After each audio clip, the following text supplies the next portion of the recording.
Good afternoon. I'm Rachel Benavidez, the Director of Communications for VIA Metropolitan Transit. Buenas tardes y bienvenidos. Yo soy Rachel Benavidez, la Directora de Comunicaciones de VIA Metropolitan Transit. Para todos quienes prefieren participar en español, oprime estrella 0 ahora para escuchar en español. Thank you for joining our virtual VIAtrans workshop.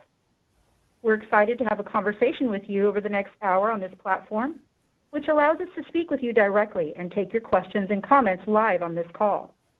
We will be discussing the VIAtrans reservation process and our health and safety protocols designed to keep our customers and employees safe during this global pandemic. Throughout this workshop, we will be bringing callers live, answering questions submitted through the streaming player interface, and asking you for your opinion on a few survey questions. As I mentioned, this is an interactive forum and we want to hear from you. We'll be taking as many questions from participants as possible live on this event. Recuerden que pueden oprimir estrella 0 ahora para escuchar en español. If you have a question, you can press star 3 on your phone keypad at any time, and you'll be placed in the line to speak with a member of our staff. After that, the next time you hear your name, you will be live on the call and you'll be able to ask your question directly. If you are streaming the event on our website, you can simply type your name and question below the streaming player. This VIAtrans workshop is also being streamed live on our website at viainfo.net/workshop and on Facebook. I'm honored to be with you today to host this conversation with our outstanding panel. With us today, we are pleased to welcome VIA Board Trustee and VIAtrans customer, Athalie Malone, VIA Board Secretary and Chair of VIA's Accessible Transit Advisory Committee, Akeen Brown, VIA President and CEO, Jeff Arndt, and VIA's Manager of Paratransit Operations, Sylvia Castillo. We also have Vice President of Customer Relations and Sales, Priscilla Engel, on the call to offer her expertise. Thanks to all of our panelists and experts for being here today. For those who've just joined us, remember to dial star 3 to enter the queue and ask a question live on this call. Before we start to dig into the details this afternoon, I'd like to offer an opportunity for our panelists to say a few words about VIAtrans and our commitment to paratransit service. Mr. Arndt, VIA has a long history of providing paratransit service. Could you tell us a little bit more about that? Oh, I would be delighted. First of all, I want to welcome everybody. This is a wonderful format. The in-person workshops were good, but we could only handle so many people in person. And of course, today we could handle even fewer in person. And so this is a great format where everybody can stay safe, conveniently dial in or tune in. And so everyone welcome. And we hope that this will be an informative period of time and that we'll be able to answer some of the questions that might be out there as well. So let me just give you a little bit about my background. I started in transit in 1980 in Houston. And in the 1980s, there were no requirements that anyone provide a service like VIAtrans. In fact, agencies were allowed to opt 2 ways. One was to provide some kind of service like VIAtrans, and the other option was to put lifts on buses. And that would be sufficient. California, for example, mandated that, and there was no paratransit service in California in the 80s. And then in 1990, the Americans with Disabilities Act was signed, and that act required both of those elements to be part of any public transportation system because it acknowledged that they were tax funded and that all taxpayers and all citizens should have equal access to the services of transit. And so agencies were required to begin ordering buses with lifts and other accessible service enhancements, but especially they were then required to also provide what was called complementary ADA paratransit. We have a name for that, VIAtrans.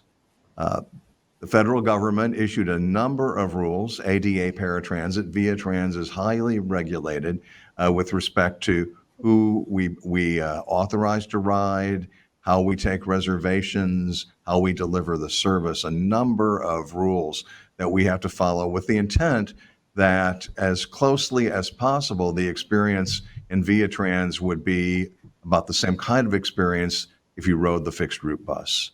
And so in the 90s, in the early 90s, in 92, in fact, all transit agencies had to put together a plan plan for providing paratransit service. And then we're given 5 years to implement that plan, to get that plan to 100%. And that plan had to talk about how you were going to make sure that you complied with all those rules. So in January of '92, the plan was issued to the federal government by VIA, by San Antonio, as well as other providers. And VIA had an advantage in that VIA had always provided ADA paratransit type service since 1979. So VIA had a head start, if you will, on many of the other agencies across the country. And as a result, in 1995, VIA's plan was not only adopted, but had been accomplished. And the federal government signed off on the accomplishment of that plan in 1995. At that point, we were one of the first transit agencies to have achieved compliance with the ADA requirements, and we were by far the largest agency.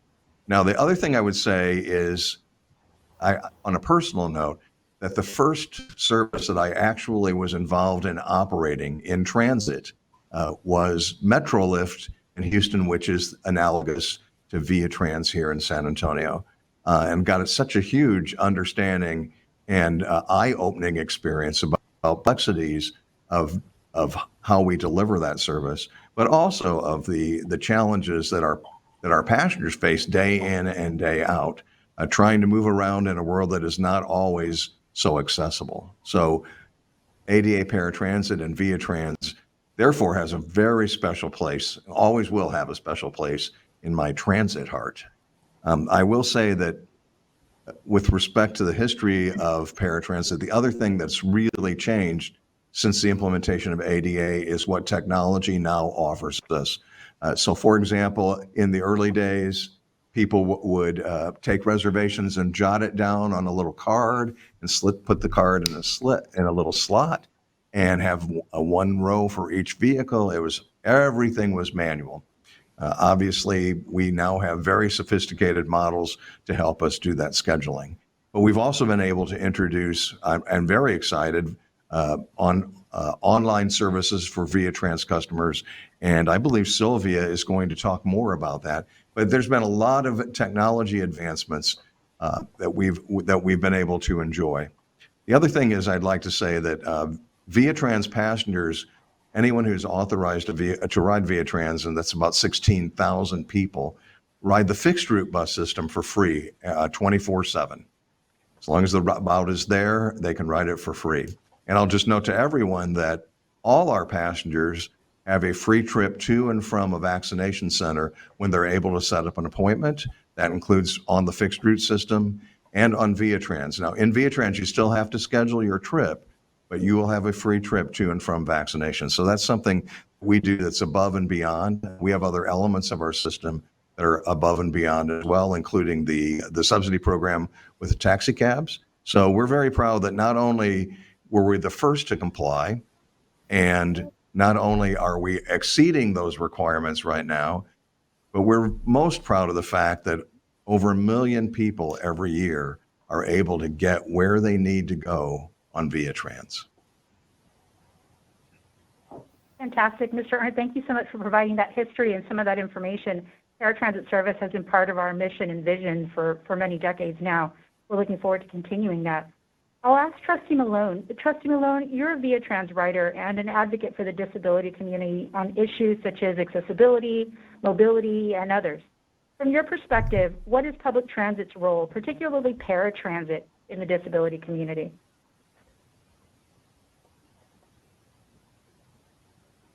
Of VIAtrans at this time is one of independence for the disabled. If you look at it, much of the disabled cannot ride the fixed routes, but they still need to get to their jobs, to their medical appointments, to do their grocery shopping, and also just to live their life. So VIAtrans provides them that option. Along with, giving them their independence, it also gives them a sense of purpose. And just about everybody needs a sense of purpose at this time. You're absolutely right. Those are fantastic points, and we'll be exploring some of those issues as our conversation goes on. I want to tell everyone that we have over 1,000 participants on the line, so thank you to everyone who's joining us on this call and on the internet. Secretary Brown, you chair the Accessible Transit Advisory Committee. Can you tell us more about what the work that does? Yes, of course. Well, first of all, good evening to everyone, and I'm excited to be here. I even am even more excited and privileged to serve as the VIA Board's secretary and the ATAC chair. I want to talk a little bit about ATAC and what we do. So thank you, Rachel, for that question. One, I want to invite everyone to our committee meetings. Our committee meetings are open to the public. You can find out about our committee meetings by reaching out to our staff at VIA or just going online and looking at our schedule of meetings. Of course, it's virtual, so you can join us virtually by dialing in and voice your concerns. But the ATAC let me tell you what ATAC stands for, Accessible Transit Advisory Committee. The ATAC was created by the VIA Board of Trustees to study and review issues of accessibility, specifically accessibility of VIA programs and services. I'll tell you that the committee is made up of 5 trustees, each of whom are voting members, and several VIA staff. VIA staff provide resources, assistance, and of course, answer any questions to the committee members. The ATAC committee also includes 7 community liaisons. These members were chosen because of their knowledge and experience, specifically around transportation issues that affect individuals, older or adult individuals, or individuals with disabilities. 3 of those 7 positions, though, are reserved for transit users, so our frequent riders. They represent agencies in our community that serve the disability community, or serve our older populations. Staff and liaisons participate in discussion. They get to engage and push staff members or the committee to think differently on how we serve such a vulnerable population in our community. And so again, as I started, we meet frequently, and I encourage each of you to visit our website to learn more about that committee and how you can either voice your concerns at our next committee meeting or just share your concerns with me as the VIA appointee or chair of that committee. Thank And you, Rachel? Secretary Brown. And if you are interested in learning more about the ATAC committee or attending some of our meetings online, you can go to viainfo.net to search for the next meeting, or you can call our customer information line at 210-362-2020 for that information. So thank you, Secretary Brown. Now let's hear from VIA's Manager of Paratransit Operations, Sylvia Castillo. Sylvia, can you tell us a little bit about what you do in your role at VIA? Yes, I manage the operations of the paratransit service and ensure that our customers are transported safely and on time. I've been in transportation for over 20 years now, and paratransit has been my love of my life because I believe in our riders, and I want to make sure that we transport them safely and that they have options to travel. I like to think that my team and I are doing an exemplary job in doing this as well. Fantastic, Sylvia. Thank you, and thank you for what you and your team do for us here at VIA. Before we go, I understand that you have a presentation. Before we go to your presentation, we have some live callers on the line that we'd like to bring forward. Let's see, Christine, are you there?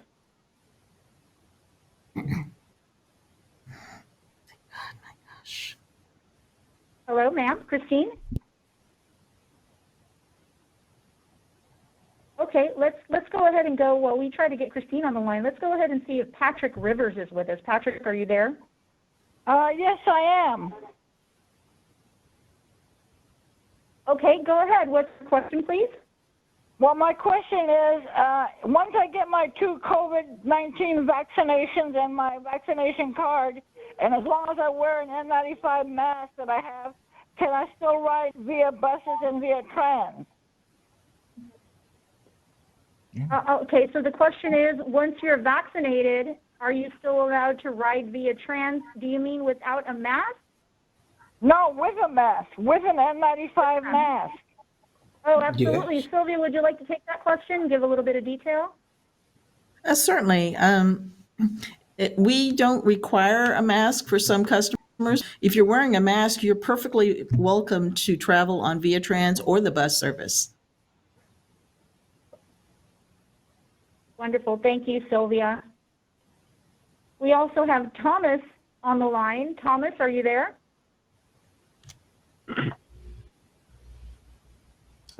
First of all, I'm a 70% disabled veteran, and I want to thank VIA Metropolitan Transit for the service they provide, because it's a wonderful service for myself and many other disabled people. My question is, what exactly is the lead time to make a reservation for a pickup? I'm unclear as to how many days I have to call ahead before my pickup. Okay, Sylvia? Yes, you can call one day in advance to make a reservation if you like, and you can call up to 4 days in advance as well. So, and you can call up to 4:30. I would suggest calling in at 4:30 because we close at 4:45, so that would give you sufficient time to make a reservation. Wonderful. Thomas, thank you so much for your question. So Sylvia, why don't we go ahead and go to your presentation? I understand there's a lot of great information in there. Can we go ahead and bring up that presentation so that Sylvia can walk us through it?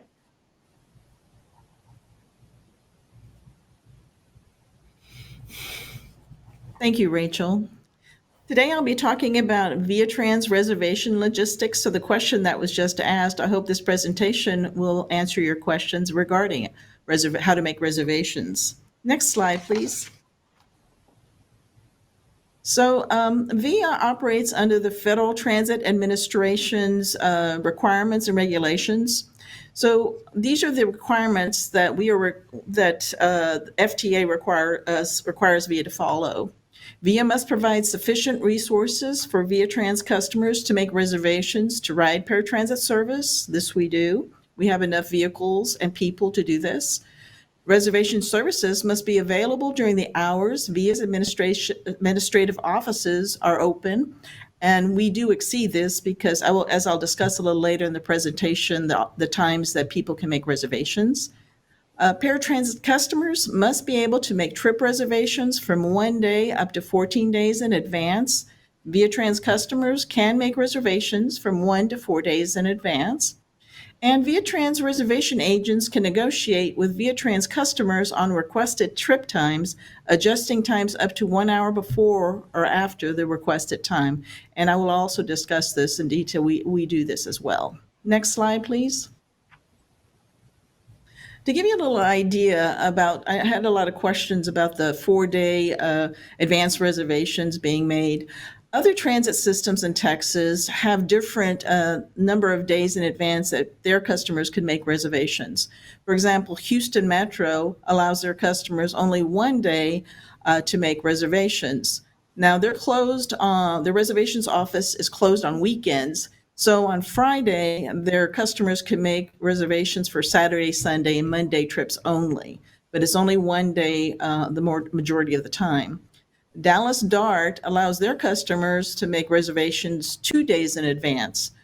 On their reservation office is closed on weekends as well. So on Thursday, they allow their customers to make reservations 4 days in advance for only Friday, Saturday, Sunday, Monday trips only.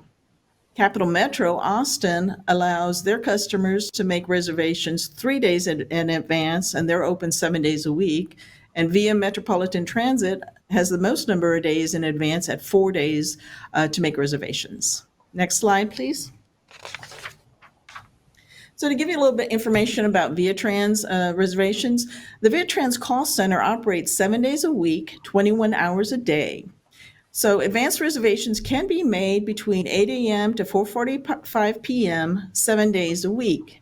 Now, advanced trip reservations for 2 or more days in advance can also be made up to 8 o'clock p.m., Monday through Thursday. So if you want to make a trip, like for example, today is Thursday, and you wanted to make a reservation for Saturday, Today, you have up to 8 o'clock to make that reservation.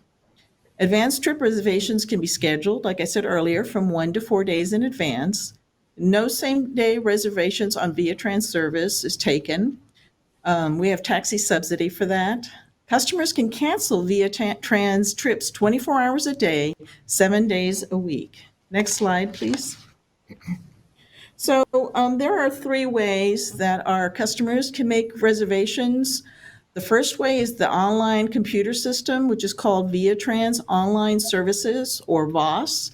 And you can find that at our VIA's website on viainfo.net on the paratransit website. The second way is the automated telephone system by dialing 210-362-5050 and selecting option 2 and following the prompts. The third option is speaking to a live agent in VIAtrans reservations, calling the number at 210-362-5050, selecting option 1. Next slide, please. So I'm going to talk a little bit about VIAtrans online services.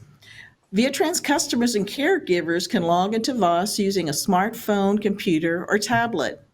VIAtrans customers can use VOS to book reservations 7 days a week from 7 a.m. to 4:45 p.m., cancel trips 7 days a week, 24 hours a day, view previous trip history and upcoming trip information, that's also 24 hours a day, view how many minutes to when a VIAtrans vehicle will arrive for a scheduled pickup.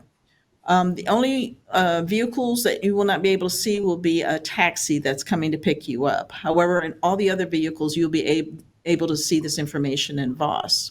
You can also track a VIAtrans vehicle 1 hour before scheduled pickup time.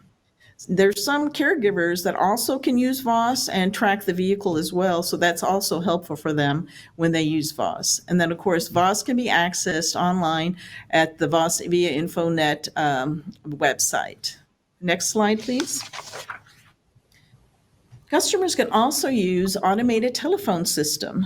The way to use it is to call, of course, our 5050 line and select option 2. The automated system will ask pertinent questions for scheduling a trip similar to what a reservation agent would do.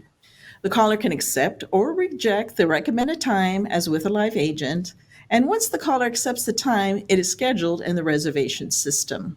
The automated telephone system will verify all trip information before hanging up. Next slide, please. And the third option that can be used is calling our reservations line at 5050 and selecting option 1. So when the caller talks to a live agent, the trip information is taken from the customer and is entered into a software program called Trapeze, which is our scheduling software.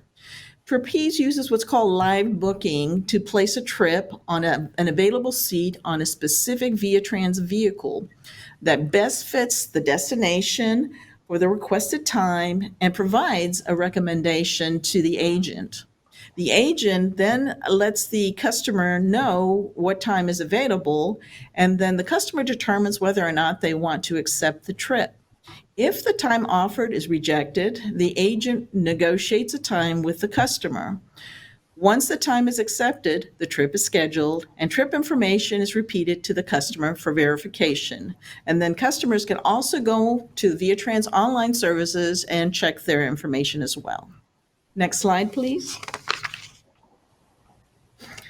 So the question that I commonly hear is, why can't I get the exact reservation time requested? So when an agent places a request in Trapeze for the requested time, Trapeze is looking for a vacant seat on a vehicle to place the trip.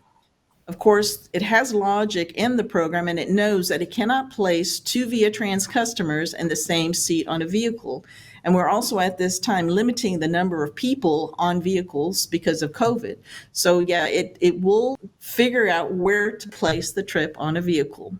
So then when it comes back with a time, then the reservation agent then negotiates the trip time with the customer if it's not acceptable to the customer.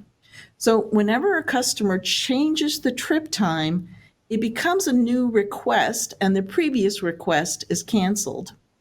So So then the hour window moves with whatever time is offered by the customer. Trips can be scheduled between 1 hour before or after the customer's requested time based on availability, and that exact time is not guaranteed because of the number of people wanting probably that exact time. We do have prime times that people travel, and that's probably the hardest time when everybody goes to work. Then everyone wants the same time to get to work, and then when they come home, that's another difficult difficult time to get the exact time at. VIA does not deny any trip requests from VIAtrans customers, meaning that even though you may not get the exact time you requested, that is not a denial, it's simply a negotiation. Next slide, please. Here are some tips on when you schedule your trip.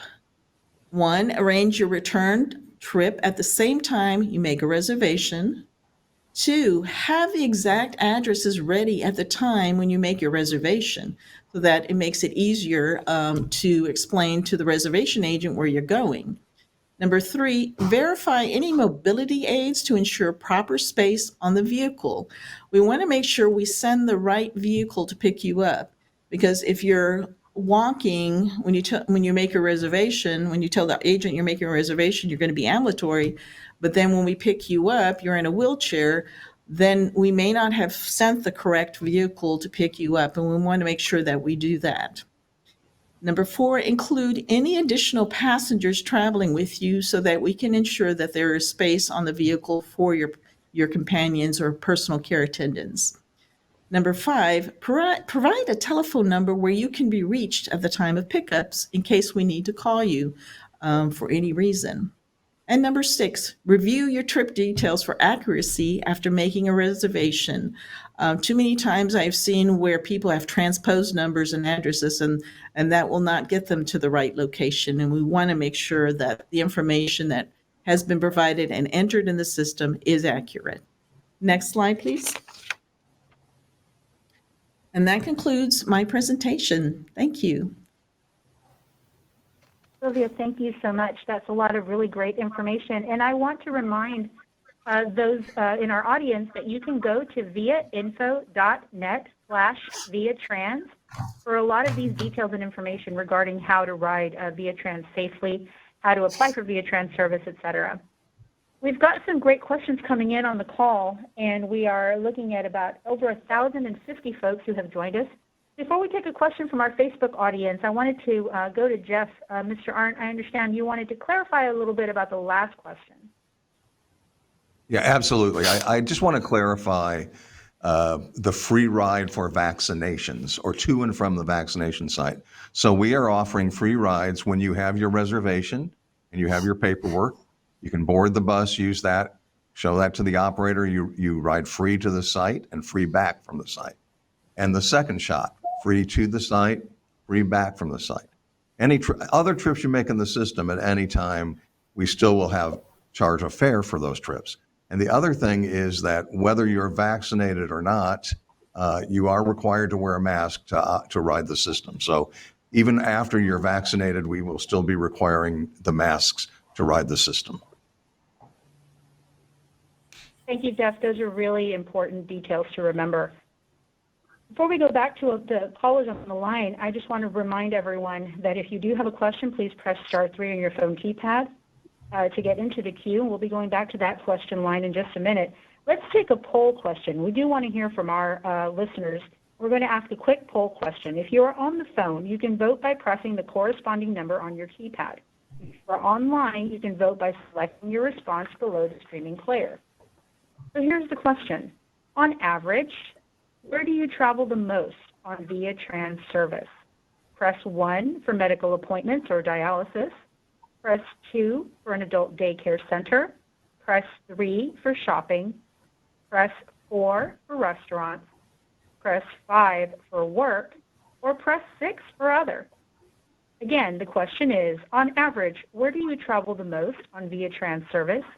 Press 1 for medical appointments or dialysis. 2 for adult daycare center, 3 for shopping, 4 for restaurants, 5 for work, and 6 for other. While folks are voting, here's a question from our Facebook audience. Patricia asks, my son rides VIAtrans, and we live in Universal City, which isn't in the service area. So I drive 2 blocks from my house to drop him off and pick him up. When will VIA have service to Universal City? And Jeff, perhaps this is something that you could clarify for us. Well, certainly. So VIA is funded by a sales tax, a 1/2 cent sales tax plus a portion of the ATD sales tax. And so in the areas where that sales tax is collected, we operate service. And there was a vote in 1978, where the citizenry voted as to whether they would impose that original 1/2 cent sales tax. So any city, including the city of San Antonio, any city that approved that became part of the VIA service area. There are some suburban cities that did not vote in or subsequently left the jurisdiction. And so those cities, right, do not receive VIA services. However, as you noted, for example, Universal City is not in the service area and sales tax for VIA is not collected. However, if a person gets into the service area, they have full access to the service. The ability of a city or a municipality to join VIA is largely, well, it's fully dictated by whether the citizens vote for it, the citizens vote for it. But it's also related to how much sales tax capacity they have, since the state limits the local piece of sales tax to 2%. And that's what really makes it difficult for most of the suburban cities that are not part of VIA to join VIA, because they've already eaten that capacity for other purposes. But if a city is interested, there are mechanisms for those cities to vote into VIA. Thank you, Jeff. Thank you for that information. I'd like to share the results of our poll question today, and the question was, on average, where do you travel the most on VIAtrans service? 47% of our survey takers said that they travel for medical appointments and dialysis. 12% said to adult daycare centers, and the same number for shopping. 29% travel for work, 37% for other, and 4% to go to restaurants. And so that's very interesting to learn where people are going using VIA Transit. Let's go ahead and take a look at our caller list here.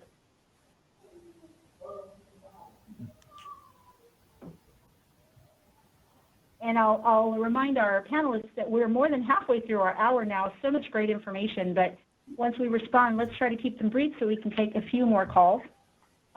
We have a caller, James. James, you have a question? Yes, I do. This is James Ciccini. Yes, thank you, James. What's your question? Ma'am, I've been a writer for over about 32 and a half years. And since COVID started, my work has been suspended. And I'm assuming that I'll be able to start back to work sometime this year. But I was concerned about the scheduling, because from my home to where I work, I know that there's been times when we've had to go to group homes and stuff like that. Are y'all limiting the number of passengers that are on board a bus? Because I don't think that some of the trips I've had have been safe in that regard. And so assuming when I get back to work, are you all going to be limiting the number of pickups, what have you, so that, because I know that, there's not a 6-foot distance if you have more than 2 people on board the bus. Sure, James, thank you for your question. I can tell you that for several months now, almost the entirety of last year, VIA has been limiting our bus capacity to 16 passengers, which is less than half of full capacity for a bus. We've also put limits on our VIAtrans vehicle capacity. You'll see 1, maybe 2 passengers and an attendant at any given time, and that's so that we can allow for social distancing. Mr. Arndt explained to us that face masks are required for all non-exempt passengers, and that includes our operator as well. And so the bus is as safe an environment as possible. I'll also remind everyone that we're doing frequent and enhanced cleanings and disinfecting during the day for all buses, vehicles, vans, and facilities. And so, James, if you are interested in riding the bus, I would invite you to go to viainfo.net to learn more about all of the safety precautions that we've put in place and we'll be talking about shortly in detail in just a minute. And that's a great question. We have another poll question, and as our time is dwindling, I'd like to go ahead and ask, if y'all don't mind. And here's the question, and everybody get ready. How often do you travel on VIAtrans service weekly? So let's learn a little bit about how often people use our service. Press 1 to 5 times a week. Press 2 for 6 to 10 times a week. Press 3 for 11 to 15 times a week. Press 4 for more than 16 times a week. And again, that question is, how often do you travel on VIAtrans service weekly? 1 for 1 to 5 times a week. 2 for 6 to 10 times a week. 3 for 11 to 15 times a week. And 4 for more than 16 times a week. And while we're waiting for those results to come back in, Trustee Malone, I know that you're a frequent rider. Can you tell us where you go with using VIAtrans and how often you use the system? Well, at this time, due to COVID, I am not going as much as I used to because I have basically stayed in. A lot of my And I stuff has think a lot gone of our riders are virtual. experiencing that. Yeah, has gone virtual. So I'm doing a lot of things virtual. But when before COVID, I basically wrote it a lot for all my meetings, for my volunteerism that I did, and also, for my shopping and so forth. But also, too, I do not only use VIAtrans, I also use the fixed routes. Um, I would say of the disabled population, probably about 30% use the fixed route. Um, at this time, the majority does use VIAtrans. Yes, ma'am. I think a lot of our riders and the people who are in our audience today might relate with your experience with traveling, particularly during the past few months. I'll tell you from the responses on our survey, the question was, how often do you travel on VIAtrans service weekly? And a good majority, 83%, tell us they travel 1 to 5 times a week, which sounds a lot like what you're experiencing currently. 6 to 10 times a week, 13%, and then 11 to 15, 16 or more, 1 and 3% respectively. So thank you all for responding and letting us know how often you do ride VIAtrans. We continue to get some really great questions online. Let's take one more before we go to our next presentation. Miss Maria. Maria, are you on the line? You have a question? Yes, I am. And yes, my name is Maria Fernandez, and I'm a caregiver who has to worry about the scheduling and picking up tickets and everything. So my question is two-part. The first question is that, is there any chance that in the future we may be able to create a more accurate notification system for the client who's getting ready for the ride? Because I would say 30% of the time, my notifications come in like after the VIA van has arrived. So if we could do something just to get a little bit more accurate, that would be fantastic. But I understand it's a software issue and it's also a demand issue. That would be a comment. Thank you for that comment. So my second question is futuristic.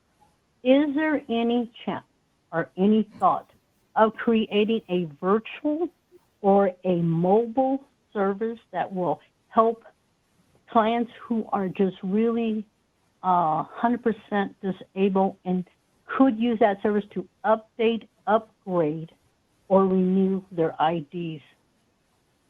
That would be another comment question. A virtual service to update and renew the IDs. Is that the question? Or upgrade, because now the upgrade is the badge that you can load money into for the client to just show and take their ride. But you have to go in, from what I understand, you have to go into the office to do that. So my question would be,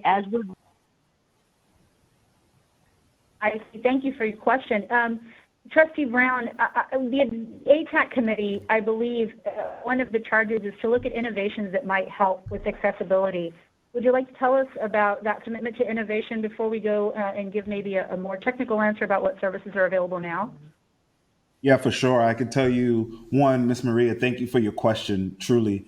And I am noting it down as you ask, because I think it's important for us to talk about how we can transition to virtual card application or upgrading your card. I think we, like most, have learned over the past 8 to 9 months, there are some things that we could offer virtually. And so one, I will be pressing and asking staff for some type of overview on how we could move on that process. As you noted, we are moving to what is known as our Go Card or Go Mobile, and I'm sure Ms. Engel is on the line. She could talk a little bit more about that process for all of our riders and customers. And we believe that that card in itself is going to be not only flexible, but also accessible for all riders. And so I'm looking forward to that. I'll tell you that we are truly committed to innovation. We're looking for ways to make sure that all customers have access to our technology, but more importantly, to our service. We want to do that in a way that we don't leave any customer out, though, right? And so while we're examining what ways that we could implement technology, we want to make sure that we're not leaving someone out while implementing technology. So, Ms. Maria, as I noted in the early part of answering your question, to be brief, one, I will look into how we can get that application online, but also I will continue to encourage you to share your concerns with us at our VIA Accessible Transit Committee meeting. But do know that we will look into this VIAtrans Go Card option as soon as possible. Thank you, And Trustee Rachel, Brown. I'll turn it That's over to fantastic. Sylvia. I'm sure Sylvia, I'm sorry. So I would like Go ahead, sir. to chime in, if you don't mind. All right. Absolutely. You got it, Jeff. So I'll say this. First of all, there's nothing I like better than a question that starts, "Is there any chance?" Because I always like to look for those chances. So Maria, those are great questions because they started just the way I like. And the second thing is we like to keep our customers happy and serve them, and we like to keep our trustees happy and serve them. And so I will tell Trustee or Secretary Akeen Brown that with respect to virtual upgrade of payment cards, that is already in the works. It is part of the Go Card process, and the Go Card, once fully implemented, you will be able to load fare media remotely through computer, and more than likely a cell phone at that point. So that is already in the works.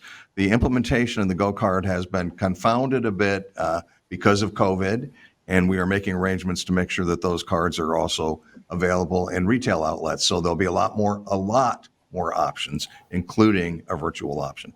The second thing about notification system, and I've heard that several times over, that while I was on the van and I received my notification, which is not good. Now, there have been a series of upgrades we've made with respect to polling of the vehicles as to where are you? Where is this vehicle? Which will help us improve our ability to project what time the vehicle will be there.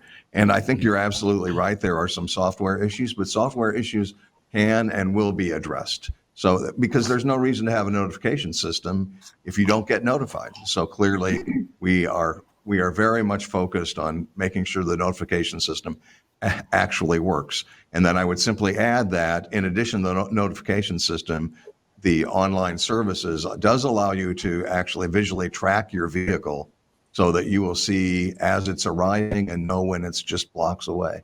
So that's another way today that you can be, quote, notified about your trip. And Rachel, if I may, I just want to say that. I just wanted to say that last part around how you can track your vehicle. That in itself is technology that came from members like yourself, the community, who said, look, we want to be able to track our vehicle. And because of that, that leadership that Jeff and his staff produces every day, we are able to present that technology now. So I'm not giving us a feather in our hat just for the sake of it. I want you to know that we are listening. We are listening. Absolutely. Great point, Trustee Brown. Thank you. And thank you, Jeff. Let's switch topics a little bit, and I'll remind our panelists and those who are joining us online and on the phone that we have a little less than 15 minutes for the call. And so we'd like to get to this very important portion of our meeting, which is talking about VIA's, the steps VIA has taken to keep San Antonio moving safely during this global pandemic. Since COVID-19 arrived in San Antonio last year, VIA's taken important steps measures to ensure the health and safety of our customers and employees. Sylvia is going to walk us through on a presentation in just a minute. But Mr. Arndt, VIA is taking these and other precautions to keep our customers and employees safe and continue providing service. Briefly, can you tell us why was it important that we keep service on the road during the pandemic? Briefly, because it's important for our customers to be able to get where they need to go. Yes. And you just heard 47% of the ViaTrans trips right now are being made for medical purposes. I don't know of a much more valuable trip to be serving than a trip that serves medical services. So that's the bottom line. Absolutely. Fantastic. So Sylvia, I understand that you have a presentation. If you could walk us through that in the last portion of our call. And on the other end, we're going to try to take at least another 1 or 2 questions. But give us some details about what VIA is doing for ViaTrans customers to make sure that their ride is safe. Thank you, Rachel. I appreciate that. I'm pleased to present the COVID-19 update, safeguarding ViaTrans riders and employees. VIA is concerned about safeguarding all of its riders and operators from the effects of COVID. I will be discussing the actions that VIA is taking, for example, limiting the number of riders on ViaTrans vehicles and requiring operators to wear face at all times. Next slide, please. So one of the things that our customers can do is protect themselves, avoid close contact with people who do not live in the same household, cover your mouth and nose with a mask or face covering when around other people, cover your coughs and sneezes, and use hand sanitizer to wash hands while you're traveling. Monitor your health daily because we want to make sure that the people we're transporting are not ill and spread the disease. And then self-quarantine after potential exposure and or symptoms. Next slide, please. So how are we combating the spread of COVID on ViaTrans vehicles? While in the vehicle, paratransit operators wear a face mask and covering at all times. Certain paratransit vehicles are sectioned off with plastic curtains and partitions for the safety of our customers. All paratransit operators wipe down high-touch areas after riders exit the vehicle. And that means all the riders, because we don't want to expose our riders to chemicals and some people do have chemical sensitivity, so we want to be aware of that. Vehicles are cleaned and services and materials are sanitized midday when the vehicles come in and switch shifts and nightly using the appropriate disinfectants approved by the EPA for effectiveness against COVID. After potential COVID exposure in a vehicle, the vehicle is sanitized in a special location at VIA's location facility, and then the operator is quarantined. Next slide, please.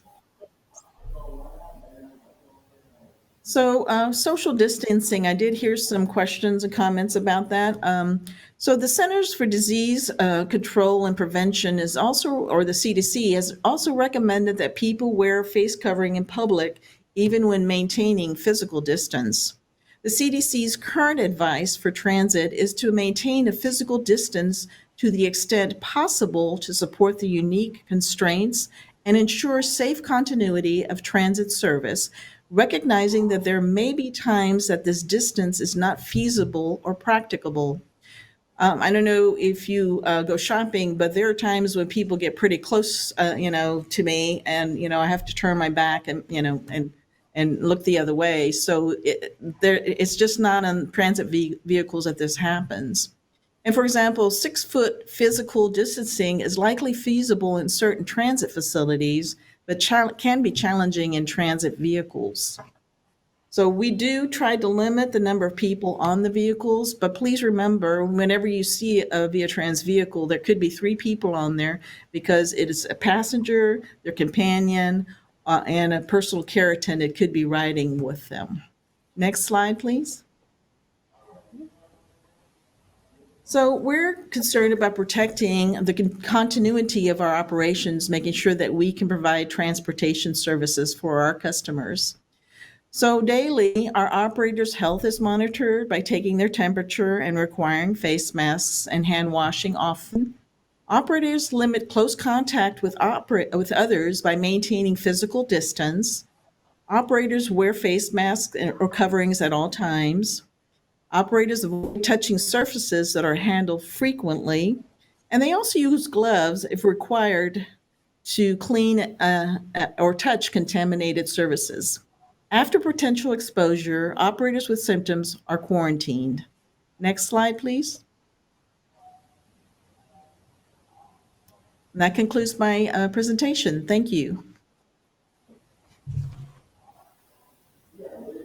Great information, Sylvia. Thank you. So yes, VIA is taking a number of health and safety measure precautions and will continue to do so throughout the pandemic and as conditions improve to make sure that everyone's safe while riding the bus. I want to remind everyone that we have about 7 minutes left on the call. And so before we discuss Sylvia's presentation, I want to ask our third and final poll question. And here it is. Since the start of COVID, how has your use of VIAtrans service changed? Press 1 if you travel more now than you did pre-COVID. 2 if you travel less now than you did pre-COVID. 3 if you travel about the same now as you did pre-COVID. And 4 if you stopped riding VIAtrans because of health or other concerns related to COVID. Again, since the start of COVID, how has your use of VIAtrans services changed? 1 if you travel more now than you did before COVID. 2 if you travel less. 3 if you travel about the same. And 4 if you stopped riding VIAtrans because of health or other concerns related to COVID. So thank you for giving us your responses, and we'll go over those results shortly. Would any panelists like to talk about Sylvia's presentation and all of the precautions in place for COVID-19 protecting employees and customers? I know everyone has some thoughts. Jeff? Well, I would simply say that we view it as a very sacred responsibility, the safety of our employees and our customers. And so all those things you saw, the sanitizing, taking the temperature of the operator each day to make sure they don't have a fever. If they do have a fever, they won't be driving that day. We will ask them to go home. To make sure that the vehicles are cleaned regularly, that we limit the number of people, that we require masks. And we have very similar requirements on the fixed route side as well. They simply reflect the strongest commitment that we can have to the safety and well-being of our community. Thank I you, think our Jeff. And we important have the role. results. Oh, go ahead. Let's hear the results, Rachel. Let's hear the results. The results of our question, which is, since the start of COVID, how has your use of VIAtrans services changed? And let's see here, 46% say that they traveled less now. 28% tell us that it's about the same. 23% have stopped riding because of health or other reasons. And only 3% are traveling more than they did pre-COVID. So a lot like what Trustee Malone described in terms of limiting somewhat the travel, which we ask people only make essential trips. And so we thank you for helping to keep our system safe. Trustee Brown, did you have a comment to make? Yeah, I just wanted to say, echo what Jeff mentioned around the fact that it is a sacred responsibility and obligation for us to keep San Antonio moving, and pun intended, right? Our job is to make sure that essential workers are getting to their places of work, that folks, like Trustee Malone noted, are getting to their doctor's appointments and redefining that purpose in life. Transit is important to that. So we hold ourselves extremely accountable to making sure that our city is moving around that essential piece, right? We're not asking folks to move without, any regard for purpose, but we are making sure that we are giving ourselves opportunity, space, and a vehicle so that folks have access. Absolutely. And we'll take one more question from our callers. But first, I'd like to say that we had such high interest in this call. We thank everyone who did this. There were more calls than we could answer today. Callers, you can stay on the line and leave a voicemail, and VIA will respond to your questions after the event. So if you have a question that we weren't able to get to, please stay on the line and leave a voicemail for us. We would love to get back in touch with you. So let's have Charles share his question. Charles, what's your question? My name is Charles Adams. But my question is, I have one question, that when Bill can't pick you up and they send the cab, so what do you do when the cab, because them cabs are very dirty. What do you do about that? Uh-oh, maybe Priscilla. Priscilla, are you on the line? Is that something that you can answer for us? Can you repeat the question, please? Certainly. So the question was, when VIA sends a cab to pick you up for our taxi service, if the cab is dirty or you feel like the cab needs some servicing, what can a customer do about that? What they should do, firstly, apologize if you've had that experience in the past. But if you do encounter that in the future, you should call VIAtrans back immediately for that to help you schedule that cab pickup and ask and report the incident to them so that they can immediately dispatch another cab to pick you up. And make certain to let them know that your reason for needing a second cab, so when they do send out another car to pick you up, that it doesn't have the same, you don't have the same experience that you had with that first pickup. Thank you so much, Priscilla. That was a great question. Ms. Adams, we appreciate your calling. Let's see. Faith. Faith is on the line. Faith, what's your question?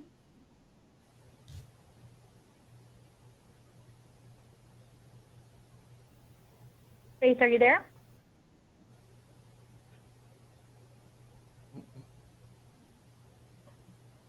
Hello? Hello, Faith, are you there? I'm so sorry. Yes, Thank I'm you for here. calling. What's your question? Okay, my question is, since there are some customers that are exempt from wearing a mask, are you going to require other customers to ride in the same van with them? Other customers That's a good that wear question, and we mask. want to make sure that that's a good question. We want to make sure that that's clarified. Priscilla, while we still have you on the line, can you answer that for us? That is a good question, and what I'd like to do, if you don't mind, is to defer to Sylvia to see if we've had that experience before, and what did we do in a situation like that where somebody was not comfortable riding in the van because some did or did not wear their mask during that trip. Sylvia, Thank we've you got for the about 2 minutes. question. Okay. Thank you for the question. Yes, we do not know when a rider is going to come on the service not wearing a mask. So it's difficult for us to ascertain that. However, the operator, discuss it with the operator and see if the customer can put on a mask. If not, then it depends on what type of vehicle you're in. But you can also call reservations and let us know, and then we'll find out from the customer, what options are available so that they could possibly wear a mask on the vehicle. But we do understand there are some Thank you people so that much. have a difficulty to put a mask on or keep it on. Really, people that have cognitive disabilities will constantly pull at their face with a face mask, because I've seen it. But yeah, or you can call in to our complaint line and let us know, and we'll research that as well. Yes, if I could Sylvia, add thank to you that. for that response. And if I could just add Go ahead, something Priscilla. real quick, Ray, if I could just add something real quick to that. Anytime you do have a circumstance like that, we're able to take care of it for you to make sure that you have a good ride and one that you feel safe in. Please still give us a call through our complaint line and let us know what happened so that we can make sure that staff knows about it and we can make certain that it doesn't happen again. And Priscilla, what's that number real quick? And they will call us at 362-2020, but we also have other options besides calling in. They can email us at cust.serve@viainfo.net. They can also communicate with us through social media and also through chat bots. So we've got a lot of options for customers, but we're really good at taking care of the circumstances when they happen, but we do want our customers to still let us know that it did occur so that we can make sure it doesn't happen again. Thank you, Priscilla. Thank you, Sylvia, Mr. Arndt, Trustee Malone, Secretary Brown, and everyone who joined us on the call today with these really wonderful questions and a lot of information still to give out there. We're coming to the end of our live event this afternoon, and we want to thank you for taking the time to join us for this important conversation. We appreciate the opportunity to speak directly with you and answer your questions. If you were not able to get your question in this afternoon, you can leave a voicemail after this event by simply staying on the call when we end, and you'll be transferred into our private voicemail system. You can also send us an email at cust.serve, that's cust.serv, @viainfo.net, or call our office at 210-362-2020 or 210-517-4715. We'll host more of these events in the future to keep you informed on what we're working on and other important updates, and we thank you again. Have a great day.